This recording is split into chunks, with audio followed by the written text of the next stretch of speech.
I'm still standing here with Lars Magnar Enoksen, We the are Glima, still standing. the Glima Grandmaster. Yeah. And what are your Glima credentials? Where do you get your practical knowledge for Yes, Glima? yes, yes, yours, but yes, I have not invented this style. It is an old living tradition. So my Glima credential is I am five-time Swedish Meister, Swedish national champion, one-time all Nordic, yeah, this is a Nordic martial art. 1995, I was all Nordic champion in Iceland. 1995 at the Nordic Championships, and I have also got the credentials from the Swedish Sports Federation. So I am what we call, jag har stora grabbars märke. That means that I have a little emblem. So that shows that I have credentials, sport credentials, equals to Olympic gold medals. But of course, Glima has only been an Olympic exhibition sport. That was Stockholm 1912. So this, it's all my touring and international fighting. So that gave me. So I am allowed. So if I have that, I am allowed to go free in any sports. Arena, when it's football game, sport, any kind of sport, it's a free entrance, and they will bow to me. So yes, that is. And I also 2016 I was also awarded by the Swedish Budo and Martial Arts Federation. I became the traditional martial artist of the year. So yes, that was at a sports gala, and it was filmed live on national TV. So yes, I'm not a totally unknown person. So yes, okay. We stop with the bragging time here. But where did you gain your practical knowledge from for Glima? Where I started training it. Yeah. Yes, I thought. Yes, you asked. Or where did you? Any achievements? Yeah. Okay. Yes. So I learned it. I started learning it on Iceland. It was from.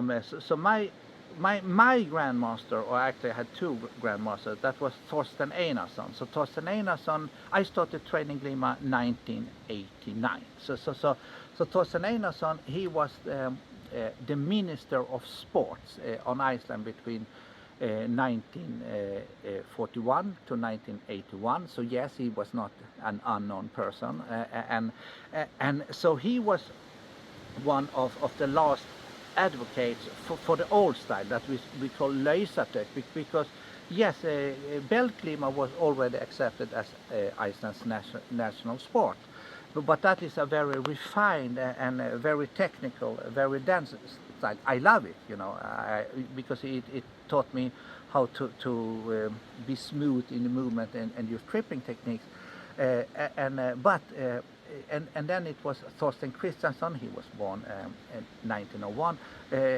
and also a great Glima champion, Glima master, instructor, master, also well known all over Iceland. And so what I'm saying that so they were the one that taught me this Lasertech that almost went extinct, because it was actually made illegal in 1916, because they thought that they would get Glima into the Olympic Games. Yes, they actually had a chance, because it was an official exhibition game 1912, and then you only needed it one more time. So it was supposed to be in the Berlin Olympic Games 1916 that were cancelled due to the war. Yeah, don't mention the war. So and then of course it was changed to 1920. So they still thought that Glima, we still thought that Glima will be in the Olympic Games, but of course that was when more other sports came in, and they have of course forgotten their promise made in Stockholm 8 years before. But to just mention, but Glima was still in the Olympic Games 1920, because the one that was the instructor for the Canadian hockey team, he was actually he was not, of course, instructor he was a Icelandic Glima champion that had toured the world with Johannes Josefsson, also the most great berserker in modern time. So he was the trainer for the roughing, roughing style. So the Canadian roughing style, it is actually the origin in Glima. Just to see how this is not unknown people making Glima. It has been shown of the world scene.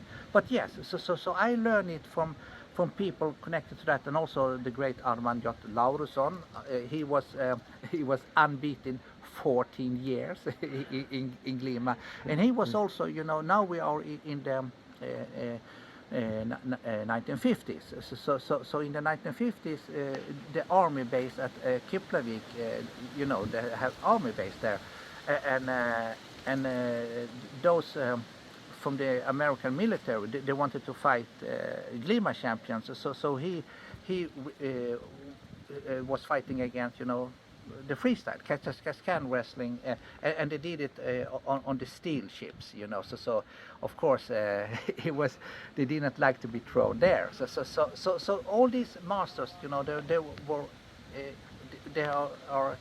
they were still alive, and they were very rough when teaching me. I was of course at obedient student, but of course I could also try to question, and I was always getting harsh answer. I could say to some, but you are 80 years old and I'm 30. You don't believe that you can take me, and they just went and they just stamped on my feet and headbutted me. Yeah, what do you say now?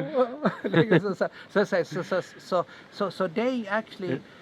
They had much rougher technique, because so I am so lucky that I have learned Glima also with older masters, because now I am I am over 60, so I am of course more stiff in the hips, in the back, but I have learned how you do the techniques also when you're older, because you move more economically, and you're also always more right on spot, put your hand in the face, and and bend them back to necks, and what can I say?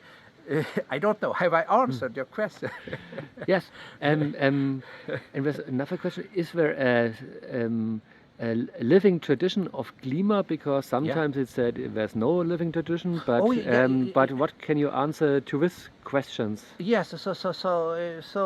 Yes. So if it's a living tradition, you must be able to of course establish that it exists now, and then you have to go back in time. So that is the process. So yes, I am alive. And I have learned it from people that are still alive, and they have learned it from people that, of course, are deceased now. And then we only have to go back to the early 1900s. Then Glima, or we call it brottning here in Sweden. I'm original from Sweden, Norway, and Norwegian father, Swedish mother. So up until the early 1900s, in the Swedish and the Norwegian army, Glima was used as a self-defense technique. So that means that all that did, the mandatory service, military service, practice Glima, and that means 95% of all the male population, and they of course have also continue practice, taught it to others, taught it to the children, and so on. So this is not, okay. I said I should not make reference to another video, but there is another video where I talk about all the historical research. But now we're talking about the living tradition. So yes. So I can I can show photos, living, pictures, so there are photos, and of the oldest photo of Glima is from around 1874. So then you have to, so when you go further back in town, it is drawings, of course. So we have a lot of drawings that were made by the students of Per Henrik Kling. So we have actually 16 technique drawings of the Glima, and of course, and then it is more written sources. But what I mean that those that were good in Glima, they usually they had a nickname Glima in it. So I would be Glima Lars. That would show that I'm good. So we have a lot of people that have the word Glima in the names, and they were of course masters, because there were other also doing it. So yep. What can I say? And you already mentioned that one of your masters, you learned it. He collected. He go around Iceland and collected. But yes, so it was like the one Thorsten Einarsson, who lived between 1911 to 2011. The one that I saw was the Minister of Sport. So he was appointed by Herman Jonasson, the President of Iceland, that was a Glima master himself. He won the Konga Glima, the King's Glima in 1921, and he also won the Grättispelti, that you're allowed to walk around with a silver belt when you go to parties to show I am the champion, So that was, so he was the champion, but he was also regarded as the most brutal Glima fighter. So he quit it because he thought the other were weaklings. But he became president, of course, of Iceland, and he appointed Thorsten Einarsson because he was also a Glima master, but he was only then 30 years old, and he got the special appointment to go to every homestead on Iceland, and that is possible. At that time in the 40s and 50s, they lived like 100,000 on the whole island. So he knocked on every homestead and asked, please tell me what you know about Glima, all games, all fighting styles, and he wrote it down, and he had perfect memory, as yours truly. And so he had all the research and was a living library of all the old techniques. So you can trace back all this information from a wide, broad. So it's it is not from one person. No. So then in turn, it is traced back to lots of people. Yeah. So this was not just one doing it. It was a whole population doing it. If you have it in the army, army service, it regards a lot.